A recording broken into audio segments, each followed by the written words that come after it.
அம்ர் இப்னு ஷுஐப் ரலியல்லாஹு தஆலா அன்ஹு அவர்கள் அறிவிக்கிறார்கள், துஆக்களிலே சிறந்தது அரஃபா நாளன்று கேட்கும் துஆ. மேலும் அருமை நாயகம் ஸல்லல்லாஹு அலைஹி வஸல்லம் அவர்கள் கூறினார்கள், நானும் எனக்கு முன்னால் உள்ள எல்லா நபிமார்களும் இந்த கலிமாவை அதிகம் ஓதி இருக்கிறார்கள்.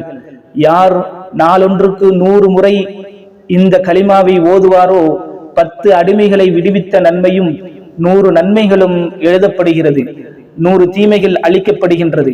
அன்றைய நாளின் மாலை வரை ஷைத்தானுக்கும் அவருக்கும் இடையே திரை ஏற்படுத்தப்படுகின்றது.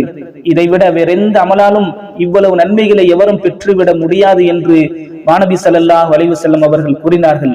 அப்படிப்பட்ட அற்புதமான அந்த கலிமா 4ஆம் கலிமா என்று நாம் சொல்லக்கூடிய லா இலாஹ இல்லல்லாஹ் வஹ்தஹு லா ஷரீக லஹு லஹுல் முல்கு வலஹுல் ஹம்து வஹுவ அலா குல்லி ஷைஇன்